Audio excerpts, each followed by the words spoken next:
And here's your host, Henry Benefield. Hey everybody, welcome to another exciting program of Let's Talk. I'm your host, Henry Benefield, and as usual, it is a pleasure to have you with us today. Listen, we have really today a very, very, very exciting program today. Just want to tell you guys, as usual, we give you tons of information. Get your pens, get your pencils out because you want to write some of this stuff down to make sure that you know exactly what is going on. Before I go into the program, let me thank a lot of you guys that view this program, and we get all kinds of emails and things about it, Facebook, see you on the street or phone calls and things like that. Thank you so much. Without you guys viewing, we would not have the success with this program that we do have. So I thank you, thank you, thank you, thank you. Again, thank you to all the staff that give the great work to provide these programs for you. So let's go into the program. Our program today is going to be recognizing an event that's going to take place. Take this time and this time and date down, July the 29th. July the 29th, Sunday, July the 29th, the 100 plus African American men's course, along with Quinn Chapel AME Church, is given a program recognizing musicians that have played in churches for a tenure of sometimes 25, 30, 40, 50, up to 71 years. This is going to be a program where the 100 plus African American men's chorus is going to sing, along with an instrumental program featuring 15 of Cincinnati's finest musicians that have been playing for a very long time. The title of the program is entitled Legends of Music. Because they are musicians. I mean, you have guitar players, you have organ players, you have horn players, and we're going to go through the list. But before we get into the deep details, it's going to take place Sunday, July the 29th, 5 p.m. at the Quinn Chapel AME Church. We're going to give that address in just a moment, what that location of that church is. But again, you really don't want to miss that program. Let's talk to some of the guests. We have some legends here today to talk to you about what it really means to be a legend. And I could tell you 1,000 times how we recognize why they should be legends. But I want to welcome my first guest today. He's been playing guitar. He's played with everybody. I mean, the Charles Foge singers with the Lincoln Heights Baptists. He is what y'all know I used to sing with Bootsy Collins. He says he has a little funky thing in his hand. You know how those guitars, he plays guitar. Please welcome Mr. Gideon Watson. Gideon, welcome to the program, man. Thank you very much. Man, it is such a pleasure to have you. Sitting right next to Gideon is an icon as well, a legend, just like Gideon is. He's been playing for 58 years in the city of Cincinnati. You guys say 58 years? Yes, 58 years in the city of Cincinnati. He plays keyboard, he plays organ. I bet you $20,000 he's played the drums too. So please welcome, you guys recognize his face because he's very well known in the city of Cincinnati, Mr. Michael Gaston. Welcome, Mr. Gaston, to the program. Thank you. Such a pleasure to have you. And then another gentleman that's been playing 54 years in music.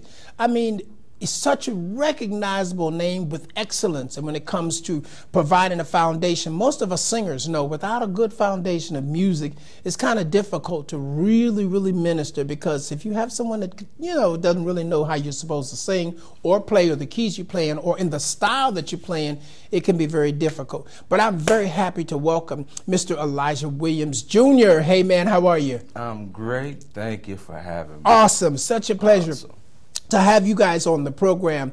What did you guys think when, and I guess everybody can kind of just give a little thing, when they called you? I don't know if they called you or how did they contact you to let you guys know you've been recognized as legends? I can speak first. Okay.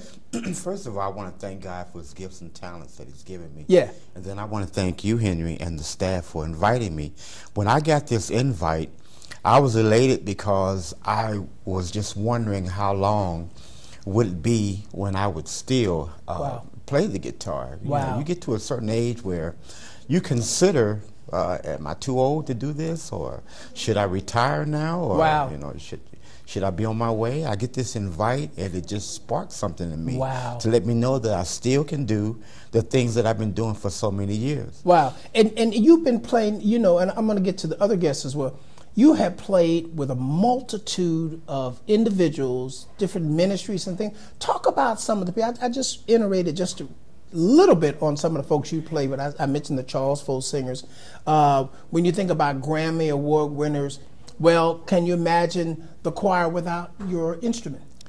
Would the CD or the record, was a record at that time, had been as dynamic without your contribution to it? So tell us some of the people that you played with. As a matter of fact, with Charles Ford, I was the only guitar player he had. Wow. And I also played with a number of people locally, you know, helping them with their projects. Sure. Helping them record their CDs and doing their concerts. So I was one of the ones that, when you, like you said, when you wanted that funky sound, call Gideon and let him be on this program with us. And along with Lincoln Heights, you know, as long as I've been there, it's been a wonderful experience to be the only guitar player in a certain area and still play like I do and still current. Wow. And of course you have a wonderful best supporter in the world who is one of the best singers in America to be, like I said, your best supporter. So, I mean, that has really got to be fantastic as well. But again, wasn't it 58 years you've been playing? It's 42 years. 42 years. I'm sorry, didn't mean to mess that up, sir. That's I'm sorry. Right. I think Brother Elijah Williams said 58. No, Michael's 58. He's like 54. So tell me, you played with Charles Ford, and haven't you also played like also in the Gospel Music Workshop of America? I played with the Gospel Music Workshop of America. I also recorded on the CD that was live in Cincinnati. Wow. Along with the recordings that I did with Charles Ford. Wow. How awesome. That was the Cincinnati chapter of the Gospel Music Workshop of America. And that CD was national distribution as well. Yes. Wow, how awesome, how awesome. Well, again, man, and I'm going to come back to you to talk about it as well, but what an honor to have you here on the show. Thank you very much. With that kind of talent and that kind of exposure, because you never know who you actually have with you, you know, when you start meeting people, and after 40-something years of playing, wow, what an awesome experience. Thank you. You know, absolutely. Michael. How you doing?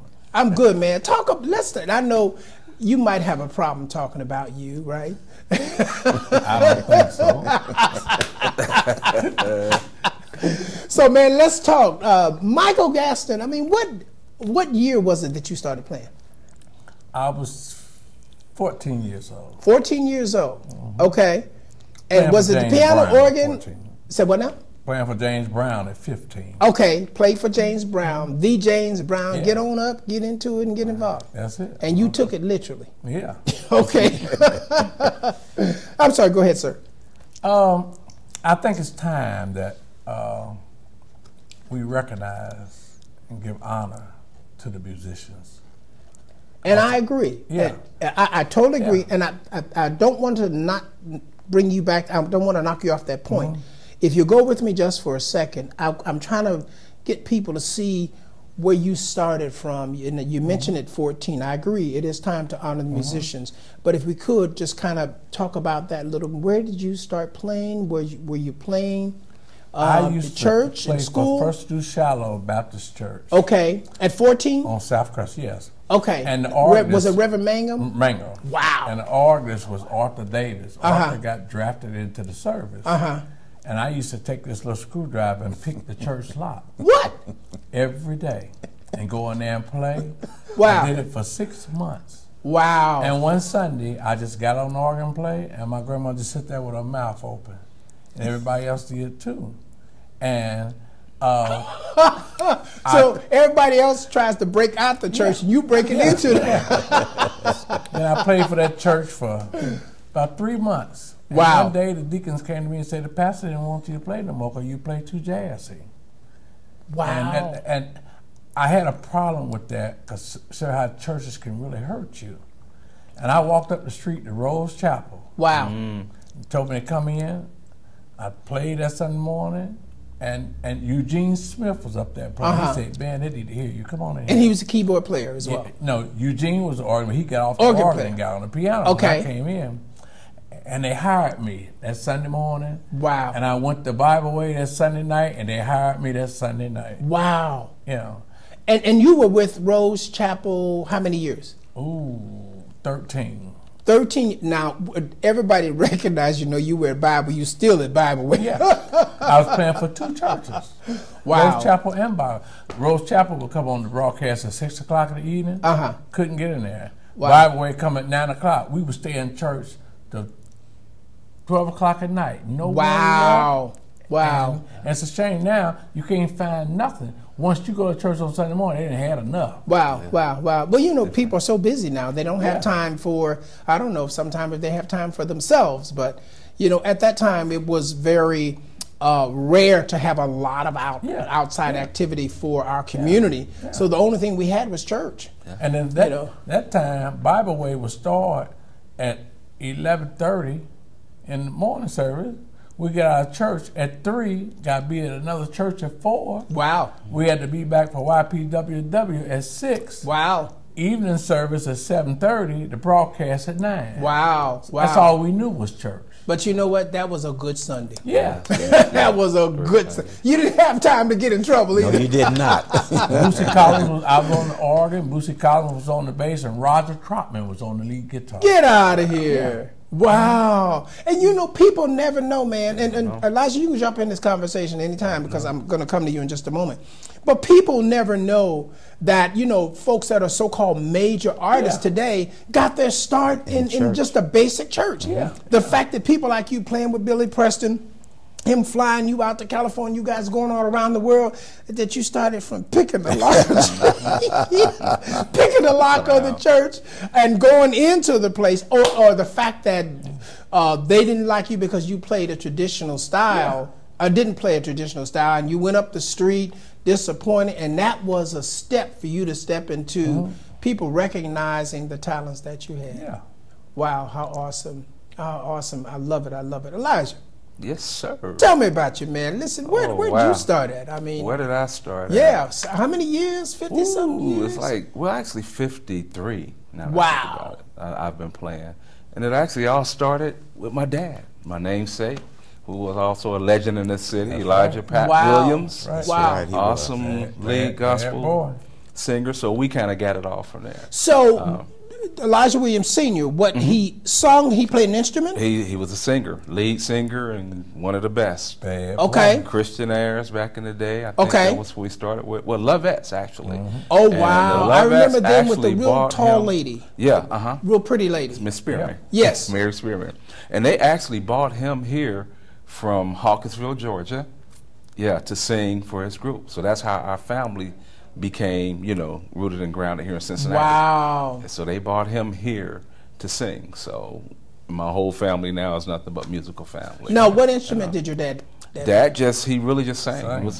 That's all he needed to do. Lead vocalist extraordinaire. Now, how he many played instruments? a little guitar. Okay. Now, how many instruments do you play? Actually, I just play 2, lead and bass guitar. Okay. And we got our start from my dad's group, Christian Airs. Right. Wow. They used to practice at my house on West 8th Street. Wow. And 3 of those guitar players in that group went on to be national.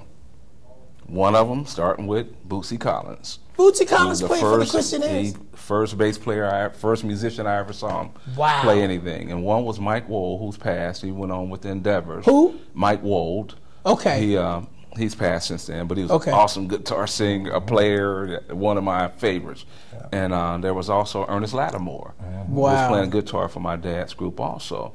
So these guys were in my living room, and me and my brother, Tony Williams, everybody knows Tony. Now, some of the people may know Tony Williams, but we need to identify. Tony Williams is a guitar player for Dr. Bobby Jones, which is your brother. 25 years or right. so. And still currently with Dr. Yes, Jones. He still currently is, or whatever. So we both are sitting there. He's a younger brother, getting all of that energy, that they were having in my living room, and that's where we picked it all up from. Wow. And they would have to leave their instruments at our house because they weren't able to take the instruments home. Wow. And guess what Tony and I used to do? We used to sneak and get those instruments out, and that's how we first started playing. Wow. And my dad came home one day early and busted us with the guitars out, and he said that he stood at the bottom of the steps and like, uh-oh, I think by the next week we were both playing for the Lovettes. Get on. So, what's interesting, man, just like what you said, picking the lock, going into a church, not necessarily somebody telling you to go and play. And like you said, and they were gone, and they were sitting there saying the instruments by themselves, saying, you know, I'm lonely. I need somebody to play me. They were lonely. They were lonely. So, I mean, let's talk about that, because I think what's missing today is musicians that have gifts. You know, it is so obvious you guys have gifts and that you love doing what you do. I think when I did my very first tour with a major artist, I was amazed at, first of all, how much I made. And how awesome it was to travel with per diems and flying and staying in 5-star hotels, and the fact that I still came home with a check, I'm like, wow, this is pretty nice. But I do understand it does require a perfecting of those gifts. Exactly. Absolutely. You know, in order for people to want to bring you into something, because when you're out in countries and major arenas and stadiums and things like that, you have to have that excellence in your craft. Yeah, that's right. You know, so I mean, tell me what inspired some of you guys to really, how did you know to pick that lock? How did you know to pick up those guitars? How did you know to pick up your guitar? I mean, let's go back to talk about that inspiration. Well, I started out learning how to play the piano. My father was a pastor. Okay. You a PK? Yes. My father was the pastor of St. Mark Baptist Church for a number of years, and a minister of music that was there, her last name is Bell. I can't remember. I'm pretty sure someone knows who that is. Okay. And she took absence for a while, and we didn't have a piano player, so I kind of sat in and tried to learn those notes. But when she came back and wanted to make sure her position was still valid for her, that still sparked musical interest. And when I started picking up the guitar, I knew then that I had a talent. Wow. But I was playing the guitar upside down. I'm left-handed. So a lot of people don't know that I play a right-handed guitar upside down in the left-handed style. Get out of Dodge. But the thing is, like Jimi Hendrix would change his strings. A lot of people relate me to him in that regard, but he would change his strings where the thickest string, if I could say it that way, which is the 6th string, is still on the top, like it is with the right-handed. Wow. But my thick string is on the bottom, so it lets you know that I'm playing upside down. And the way that I had to really learn how to hone in the sound, I had to do an upstroke. So when you're playing right-handed, you're playing down. But when you're left-handed, you're supposed to play down as well. But you play up. But I play up because I have to bring the low to the high notes. Wow. So I kind of developed a style doing that. A lot of people said that, no, you're playing wrong. I tried to switch it around and play the other way. But it didn't work. It did not work. Yeah. Tried to go right-handed, couldn't play a lick. Wow. So I said, well, this is what God gave me. I'm going to just stick with it. Wow. Yeah, the bottom line is, I couldn't play Jimi Hendrix guitar if he, changed the strings. I couldn't play it. Wow. And with Jimi Hendrix being left-handed. But I can play Gideon's guitar because we both got it. He just got a right-handed guitar turned upside down. Which I still don't understand. But, Well, it's almost like job of it. It's almost like I tell people all the time. Everybody know I have certain range. I was on a tour with Bootsy Collins, and we were all being interviewed. And the guy after the show says, "Well, who do you pattern your voice after?" And I'm like, "For real?" I mean, who do you know has 5 octaves? I don't pattern my voice after anyone, because God gives us unique individual talents. We don't have to pattern after anyone else. We can, accent on this and accent on that. And I've heard Michael play, and to be a room full of, I'm not trying to start no mess, but young musicians, and Michael will sit on the side and look around, and they'll be like, playing, look at Michael, and Michael nod his head too, and say, we're going to have Brother Michael come. Michael's, wow, and he's, oh, what did he do? So that original, that whole original concept of being who God made you to be is of major importance. So I'm sorry, go ahead, man. That's me 100%. Yeah. I never studied anybody. Wow. I mean, I've heard a lot of different, I can't say that I play like anybody, yeah. you know, but I'm a montage of all that I've heard. Wow. And I don't even consider myself to be the greatest guitar in the world, but, you know, I got so much of a library of things I've learned in these 42 years that I just know how to pull it out and slip it in when it needs to be slipped in. And the guys are sitting back saying, whoa, what was that? I'm like, they just come from that vast library up there. That's called an anointing. It is an anointing. Wow. And that makes a difference. It wow, really how awesome. I'm sorry. Who else feels like that? Well, you know, when I was coming up, you're being awfully quiet today, Mr. When I was coming up, I always said, I'm going to be set off from all of them. People tell me, I don't need a drummer. No, I don't need no drummer. The beat is in me. Gotta be. I got a bass line that no one can do but me. You know, and people say, when you going to retire? I work at a funeral home when it's time for me to take my last breath. I'm not going to never retire. You know, and I look at these young musicians, they all doing the same thing. They all doing the same thing. When you hear music, oh, that's different from everybody. And when me and Gid get together, can't nobody match it. That's how we was brought up. I agree. You know, I think one of the things, you know, being in the recording industry, and most people don't know it, but as a record producer or an engineer, I have the ear to know what works, you know, for people, because I've been a singer all my life, and I can tell you if this key works for you, if this melody or this kind of song works for you, because it's really about captivating who that artist is. Right. That's it. You know, because when you showcase who that artist is, then it's definitely going to sell. But one of the things that I felt was always important when it comes to artists and new CDs and things like that, is that whoever the new artist is must, in order to be successful, must be original. That's right. The duplication, if I have Prince on my record label and you out walking like Prince, you know, but why do I need another Prince? Right, exactly. You know, and you find, and I think musicians, not that you guys do it, have to be careful, or artists have to be careful to keep that originality, because I think God gives all of us unique individual talents to stay on that. Yes. Because that's the difference between, you know, in some cases success or failure. You know, the fact that you could play a song, and which is, by the way, going to take place on the 29th.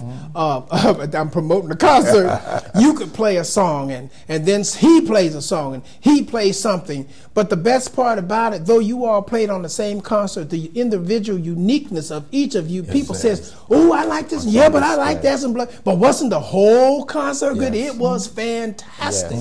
But if everybody played like Gideon, everybody came up behind Gideon, you really think that would be a fantastic concert? And I say no. So the originality is very important when it comes to musicians, singers, groups, you know, even churches. I think churches should have their own original identity of how they do things to establish, because I might want a full gospel church. I might want to have a quiet, sweet spirit. I might want to have a country and western. So that's important. So I'm sorry, guys, go ahead and talk, because I was saying earlier, I tell you, the hurting thing about musicians now, they're so busy trying to get themselves a reputation. Let people give you the reputation. That's the most failure of any musician. You're trying to give yourself a reputation. If the people don't think you this and that, it's nothing. Yeah, I totally agree with that. You know, I've never been one to promote myself. Matter of fact, I probably consider myself Cincinnati's quietest kept secret, except for those that know me. You know what I'm saying? And I'm okay with that, you know, because God has given me a certain gift, and for those that know, they know, you know. It's just that even now, because my dad would always say, "Give me my flowers while I live," you know. But now in my later years, I've getting more recognition in so many more ways that you know, and it's just deserving beautiful. Recognition. I was never looking for it. I knew that I always had the ability to play with pretty much anybody or whatever, but I just knew that I just kept doing and working my craft, that it would pay off, and it is paying off in major ways now, you know, whether it's my 18 years or so with, you know, Bishop Bobby Hilton Sure. and Word of Deliverance, Sure. Which I haven't played for many churches, maybe only 3 or whatever, my whole musical career. But you had played on some CDs, some awesome CDs Oh, as well. absolutely. You know. Matter of fact, I even got my own. Awesome, awesome. Whatever, the Going Up Yonder thing, which they still play today. Yeah. Pretty much everywhere, you know. How awesome. So, you know. Awesome, Giddy? Yes, I have products as well, but I'm just fascinated at the fact that the time that we've spent as musicians and all that we've contributed as musicians, we still have flavor. Right. We still have talent to offer. We still have inspiration. We're inspiring young kids now that we don't even know we're reaching. Yeah. It's like the ragu. It's in there. It's in there. No matter what you do, it's not going to come. It's in there. You know, you guys were talking, and I try not to go on, especially on our show, I try to keep it inspirational. But it is a teaching moment as well that Brother Michael Gaston brought up. Current musicians and the attitude of a good musician, the proper attitude of a good musician, and the simple fact of being humble, not to raise yourself too high or seek self-glory. Exactly. Because it's very easy to get knocked off track. Exactly. You know, I remember, and I'm because we're all professional musicians, I remember being on tour with an artist, and there was a discrepancy with one of the musicians, and I was quiet, and so they came to me and says, well, how do you handle this? I said, well, first of all, it's not my show. I was hired to do this for that artist's name on that marquee. If you want to do all that, do your show. But right now, I'm an employee of this person here. So I must be an employee. Now, when I leave and I'm doing my own thing, then you do what I want to do. Yes. But to have, and I had to be trained to understand the proper mindset to be in, because when you have people, this one's trying to be seen, that one's trying to be seen, I'm going to outplay you, I'm going to outsing you, that's a bunch of mess. It is the hardest thing for musicians a lot of times to just stay in the pocket. Because and I understand that, because now the younger ones, they're coming up with so much fantastic stuff, and it's like, what do I do with all of this? Sure. You know, and most of them don't know how to not do with all of that when it comes time to play with a bunch of other musicians. Sure. And so you have a lot of, you know, running over other people and stuff like that, or overplaying, or whatever. So the discipline is really the one that's going to get you the job. So when are we, you know, I just thought of something God just says, what about a workshop? A workshop featuring the legends. It needs to happen. The legends, the people that's been playing. That will be great. Exactly, because you know what? I don't take it for granted that they know. And the reason being, someone told us the things that we know, and not talking about anyone, but just saying what I'm saying. Have we really told them? Have we really told them? So if we really haven't told them, can we actually hold them accountable to know what we know? I will be the first one in line to share whatever I have in my heart. And I always do that with all the younger musicians I do meet. You know? Awesome. And then not by example, because, you know, I agree. Coming from, I was in Chicago and had to sing a selection, and they gave me a musician. And of course, you guys know how I sing, and I was trying to share with the information, my information, the keys, and the style of playing that I was asking him to do. And he says, just sing, just sing.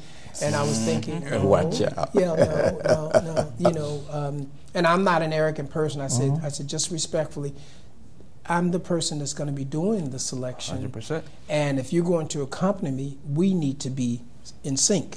So I'm just, just giving conversation to let you know how or where I'm at, so that you can at least, and you can do your own thing, but at least know where I'm at. You know, but it's the new attitude of the individualism that I think that's current in a lot of industry, as well as churches and everything else, rather than the power of the collective. You know, I love when keyboard players play enough where horns get dum dum dum dum dum dum dum, and then bass. I love to hear the bass. You know, I told somebody the other day, I noticed that some of the older music, that in place of for harmony and notes, the bass was giving it. They was giving it rhythm as well. The rhythm. It's about the bass. And so I was telling Brother Gaston, I was at a place, they had 3 percussionists, 4 keyboard players, 1 drummer, 1 bass player, either 2 or 3 guitars, and everybody was playing at the same time. That's right. And I'm like, stand in your lane. No, they weren't. They weren't? Oh, that's. I said 3 percussionists. That's bad. That's not a good 4 thing. keyboard. So how many pianos can you have on one song? Yeah. You know, and no one's riding or sustaining a chord. Everybody's. Yeah, that's and There's so, no syncopation with that. That's because, you know, again, somebody mentioned to me, man, about school, you know, that they had a great music schools and class music teachers and stuff. You learned how to play in school. They taught you timing, they taught you rhythm. Of course, with all of the programs going amok right now, it's kind of difficult to get these kids that are trained. Everything's electronic. Yes, that's right. You know, so let's go back to you guys, because it certainly is not about me, but we're just sharing as co-musicians about the current status of music. I mean, what would you really say about the music? What do you think is missing in music today? Back to that workshop concept that you had. Okay. If we had shoulders to stand on when we were growing up, we would not only be able to have patterns that we've created of our own, but we would also be able to adapt to that lifestyle of that musician and his character, the way he's played.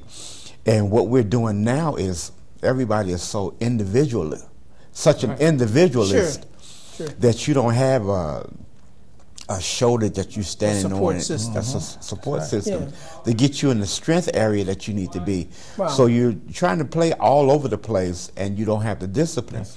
But like the workshop, it will be able to open up doors that can teach that thing, to teach the discipline, to teach how to stay in your lane, to teach when to be aggressive, to teach when to kind of lay back and stay in the pocket. Those kind of things need to be expressed in a way that a person can understand it, learning how to play.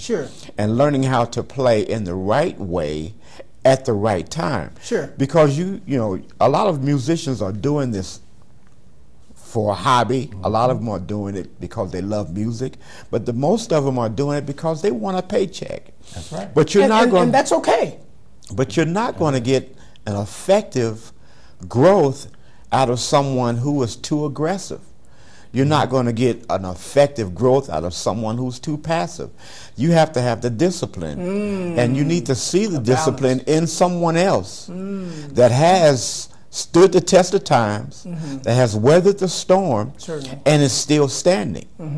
So that's the most aggressive thing that I can say that we as musicians of our generation, to do a workshop to show like young artists and young musicians how to really stand, first to stand on the Word of God, and then to how to really hone in your craft. Wow. I think that's very important.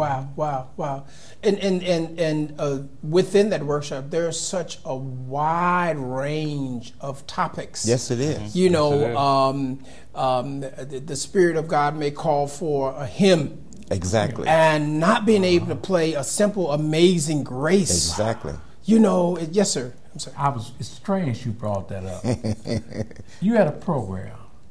Who in the world gospel don't know Amazing Grace and how it's supposed to sound? You go to a you'd be program, surprised. It's a lot of musicians. musicians. Somebody, we're going to play Amazing Grace. Sure. You playing, and you don't a bit more know what they playing in the Man in the Moon. Amazing Grace. Certain things you just don't change and mess up. That's like changing the Star Spangled Banner. And you don't even know what it is. I would venture to say. I would venture to say that it's not so much as what's missing, but more so what needs to be missing. Right. You know, because I think we're overcomplicating even a lot of the gospel today. Because I play it all. I mean, we play all of it at church or whatever, and I have to learn all of that stuff, you know, whatever, and it's okay. But I think simplicity is going to find its way back into the music eventually.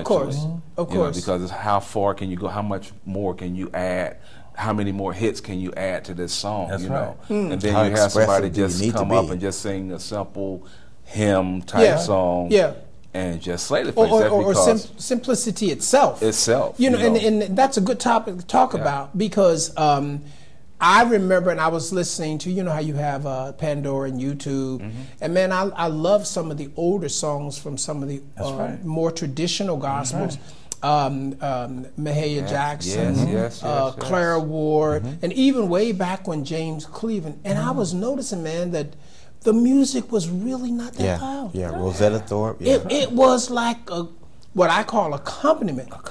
The main features on those CDs or records at that time, or tapes, whatever, were the voices. Yes. And I started thinking, so why was that? Well, the musicians are afraid to play, and the Holy Spirit said no, because they're the ones with the message. Yes. So if you don't get the message, why did you record the record? Exactly. You know what I mean? We got that compliment. I mean, that comment one year we was recording with James Cleveland. You remember when we was being real aggressive? Yeah. And he stopped us. He said, they didn't come to hear y'all. They came to hear these singers. That's right. Wow. I mean, some of those things. Unless it's the instrumental concert. Right. It wasn't an instrumental concert. I'm saying if it was, they did come to hear you. Right. Like the 29th of July. Yes, the 29th, we're going to be able to be I'm promoting this, y'all. That's a good thing. That's one thing I like about James Cleveland. Like, he make you stay in your league. All that old, that wasn't him. Yeah, we That's stood why on his he was shoulders. Successful. You give them what they want, not what you think they should have. That's it. When I used to go down to Shirley Caesar, because she used to come to Byway all the time, and she wanted me to come down for a week, say, because these musicians need to learn something. And her mother was living there. We would sit in her living room and rehearse 7 and 8 hours. Just it was right. Do us right. That's one thing she taught me. You know. And you don't hear all this, everything is going all kind of way. You don't hear that. They're together. Wow. Oneness. How interesting. And for as much as I think we bring out points of concern, not necessarily negative, because I think what you're saying is a fact, but we bring out points of focus. Can we also bring out points of direction as to possible remedies for some of the things that's going on? I know you mentioned the workshop, possibly us giving a workshop to just go over things. I mean, do you think that we should tell other musicians that might be listening, if you see something that, you know, God is showing you something for a reason, that in love to at least address it? Yes, you know, because I'm not trying to say what you're saying is not true, but remember when we were kids, if we did something wrong, it wasn't just our mother that told us, don't do that or stop that. It was like everybody. You know, all of our parents, the neighbors downstairs and stuff like that. Does there need to be a conscientious awareness that when we see them doing some things that are, you know, not really in the best interest of their craft, that we share that information with them? And it's twofold, because if you share, are they really going to listen? Which I've run into quite often, because I do try to tell these guys, you know, maybe you need to back down a little bit, something like that. Then you hear them go right back out and doing this. Well, but then you look at the premise of a seed. You put a seed in the ground, it doesn't immediately start to grow. Right. You know, but the fact that there's no seed there, nothing is going to grow. Exactly. Oh, I like that. Exactly. I'm going to write a song. I got all these musicians, I'm going to write that. Anybody that know me, I'm very outspoken. If it don't sound good, I'm going to tell you, that don't sound good. Okay. And anybody know me, I'll tell you, it don't sound good. Okay. I do. I'm bold enough to do it. You're a grandfather. So. and I guess what I'm speaking of is I want to inspire them to still use their gifts. Exactly. And more so to know when to use them. Right. That's it. You know, that's the thing. You can't take their gifts away, because these guys are coming up with some stuff that I couldn't play if I wanted to, or whatever, or want to play. Exactly, you know. Okay. And that's a great thing. I'm awed at it, you know. They just need more direction on when to roll it, how to fit it in. And that I think that's my point, because I think that there's old saying, I don't know who said it, if you know better, you'll do better. Yeah. And I'm learning in this stage of ministry in my life is that the worst thing in the world is the assumption assuming that they know. Exactly. Yeah, right. You know, because I've been meeting so many people that, you know, I've been guilty. But why is he wearing his pants? Like, he know better than that. Walking down the street, those underwear wasn't made to be. I'm all this other kind of stuff. And I met somebody that used to do it. And then when they were introduced to Christ, they found out better. But they said, what made you think I knew? They said, when I grew up, my father going to jail, in and out of jail, was normal stuff. I thought that was life. Yeah. People cursing and all the kind of prostitution and drugs, that was all in our house. I thought that was normal. Who, Jesus, who? Who is this Jesus? I don't know anything about Jesus. You make a point. So the unfortunate thing for me, I thought that they had the same experiences I had as a child. Somebody took you to church and you heard the choir singing, the pastor, give Jesus your life. They'd never had that. Never had. So it was unfair for me to judge them based upon my experiences. Excuse me, I'm sorry, it's my technical crew because I just hit my mic. Excuse me, Father, for assuming that they know. So sharing with you guys to take an opportunity in love when you know something is wrong, or all of us, not necessarily just you musicians, but all of us, to share the information. Because assumption, as you said, that's a big part. I remember I took a couple musicians with me, backed up. It's a vocal group. We're in Lexington somewhere.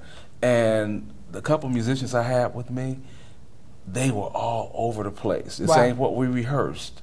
But they had a group in the corner of guys that were like, ooh, ah, and they played to these guys and totally ran over the vocalist. And when we got done in the van, I was like, that was the craziest thing. And I let them kind of know that. And one of the guys was like, well, nobody ever told me that. Wow. Yeah, that's right. Wow. He straight up said, well, nobody ever said that to me. That's right. Wow. But, you know, I was like, that was just, you guys were all over the place. And y'all, you know, and I mean, he was pretty seasoned musician, very good musicians, don't get me wrong. But in that setting, they just went way left field. Wow. You know, and they thought they were doing something great because you got all these guys in their corner saying, wow, oh, he killing it, you know, whatever. And I was like, fellas, y'all totally lost the purpose that you were here for, to back up these vocalists over here. And you played into the, you know, the amen corner or the ooh-wee corner, and you can't do that. You know? I love the fact that I'm talking to legends, because the fact is you guys been there, done that. So the wisdom that's coming out of you is not from I think so or it might be so, it's I know so. Right. You know, so just going back with that fact, do you think, and I'm shifting just a little bit, that the lack of informing people in our community is what's the word I want to say? That there's a lack of that. You know, do you think that is prevalent today? That folks aren't saying stuff to young people? Well, absolutely. One of the problems that I have noticed, like especially because most of them are church musicians, a lot of us, you know, did grow up, and I do play all kinds of music or whatever, is that there's such a lack and there's a hunger for having these musicians in church that a lot of the leadership allows them to do that. That's right. Wow. Just because we don't want to lose them or whatever, because there's definitely a lack of, you know, keyboard players, you know. And so they allow that to happen without saying anything to them, because we don't want to lose these guys because they're so rare and they're so hard to find, you know. And they all I got. Yeah. And they're all I got. So, but is that really an excuse? It's not an excuse. Especially when it comes to the truth. You know, it's like if you know somebody, I know folk that have dated people and they are into some substance, and they have to make a decision. Yeah, I understand that ABC, but in the bottom line, is this the best recipe for you and where you are in your life? Is this acceptable?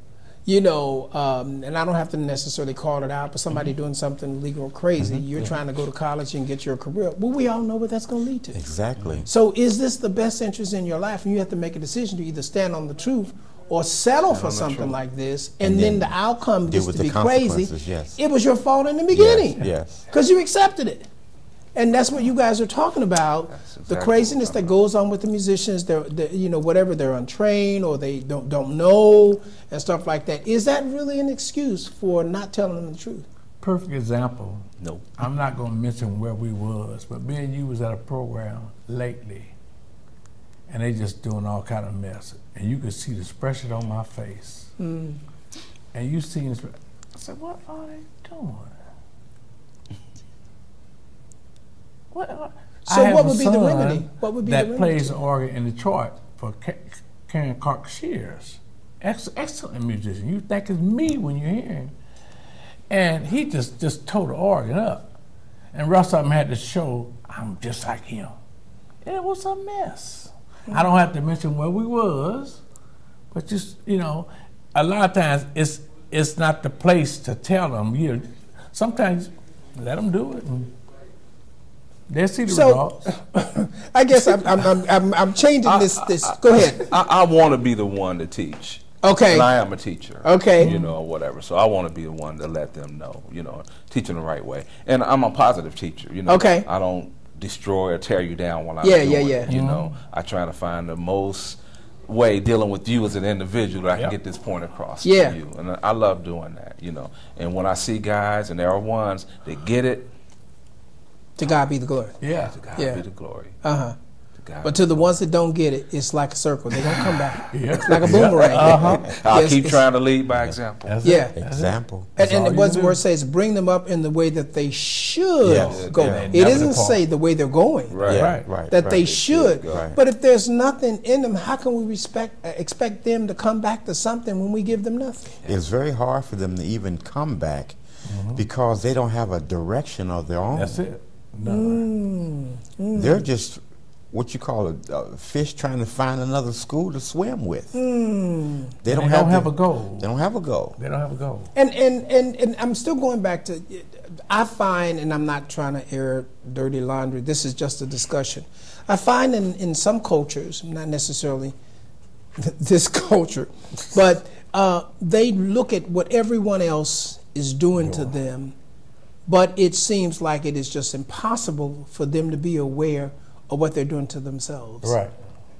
So my question is, are we really being a disservice because we talk, oops, I spilt the beans. Well,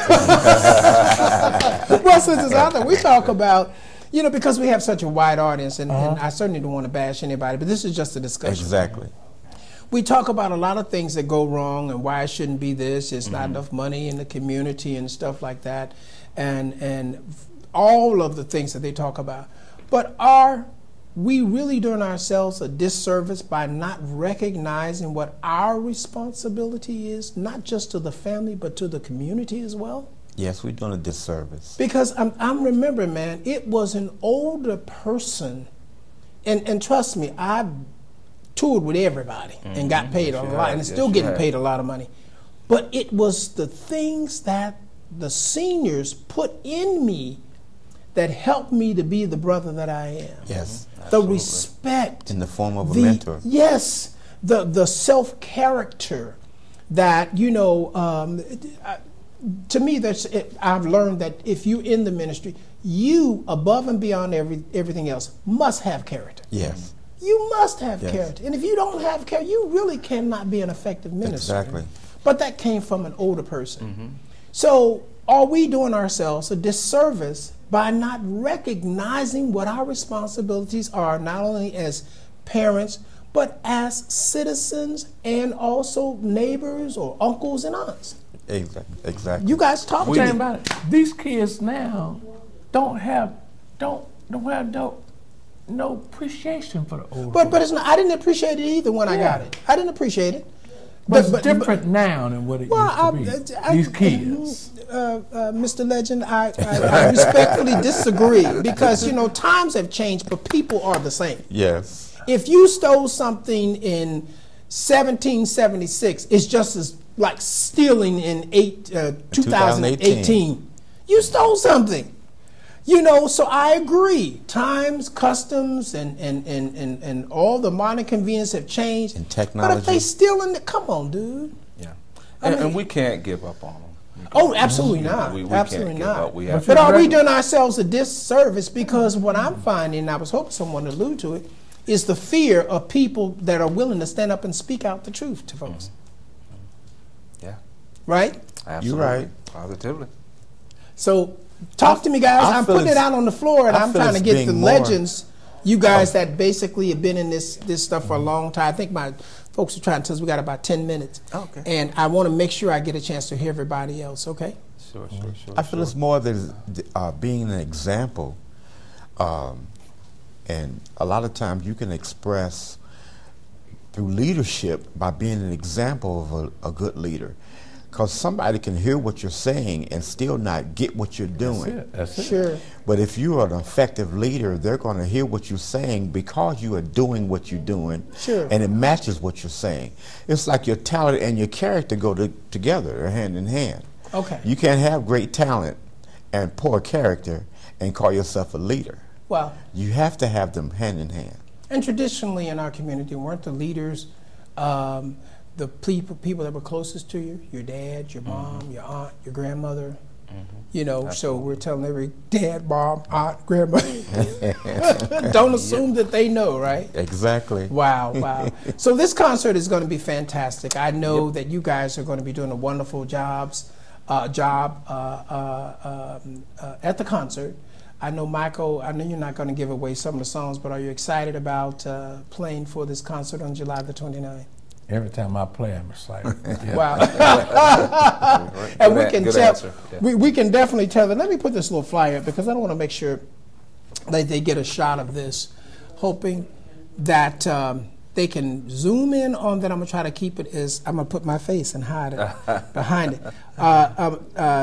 This program, July the 29th, is called the Legends of Music Awards.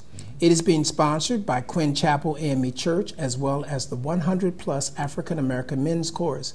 It is going to feature some of the guests that you are seeing today as legends. This is honoring musicians in the city of Cincinnati that have been playing 40, 30, 50, 60, 70 years, that have played with major artists, play for churches all around the city and around the world. Some of them are not just local folks. So I hope you got a good shot of that. The Quinn Chapel AME Church, that's in Forest Park, Ohio, where Pastor Fred Wright is the overseer of the church. So you guys really want to definitely attend this event. I think you have the list of some of the other honorees that's going to take place that are going to be honored on that day. Give us some of those names, Gideon.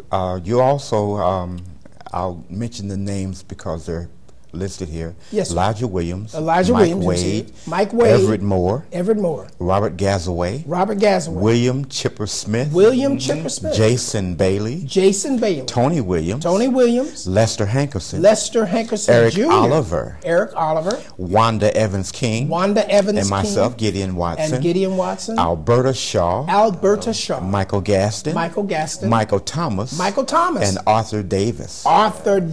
Also receiving the Lifetime Achievement Award is Dr. Clinton Bean. For those of you that know Dr. Bean, he's very famous in the Thomas A. Dorsey Convention, as well as the Gospel Music Workshop of America. He played for Zion Baptist Church. Been playing with them for many, many years. He's been playing some 60-odd years. Played at Tuskegee. Down south, many years, and then he retired recently.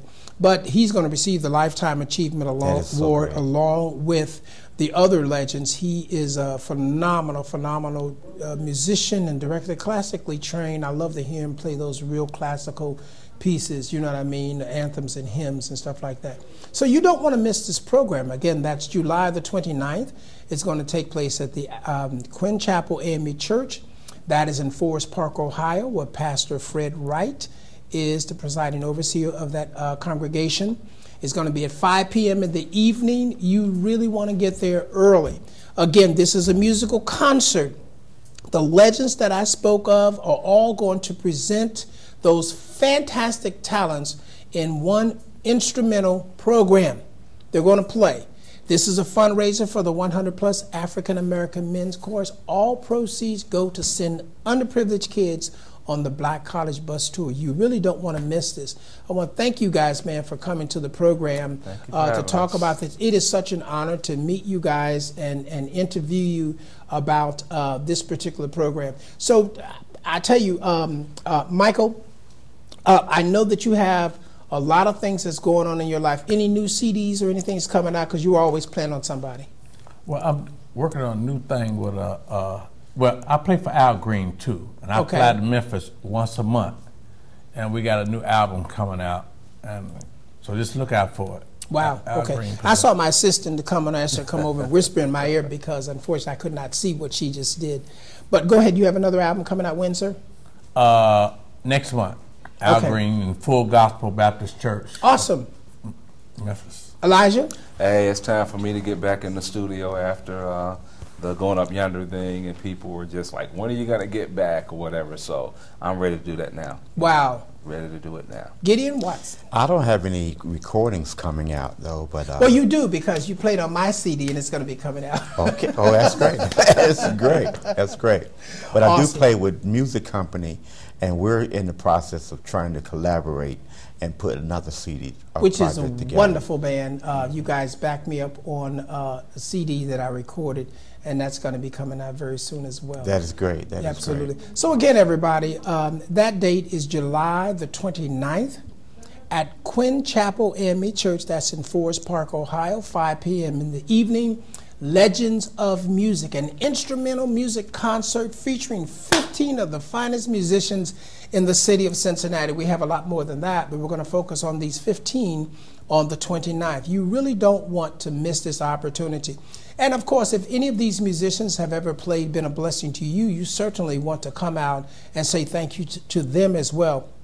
For many years, we have given awards to singers. We've given awards to pastors. We've given awards to choir directors and choirs and churches and things like that. This is an opportunity for those folks who have been a foundation for everything that I'm talking about to say thank you to them for those years of dedication, for the times that maybe everybody else received the blessing and they didn't, but because they loved playing gospel music, they actually were consistent as far as being a support for many, many choirs. July the 29th at Quinn Chapel AME Church, that's in Forest Park, Ohio, 5 o'clock in the afternoon.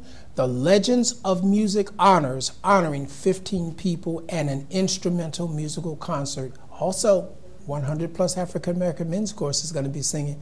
Now, you know those guys are coming in full force.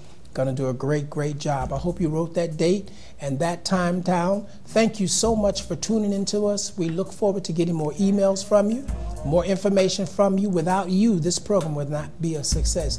Thank you so much. Be blessed. Thank you, gentlemen, so much for coming on the program, man. Asking us such to an be a part honor of to have you. Yeah, man. Thank you, man. Such an honor. Always, you guys. Pleasure.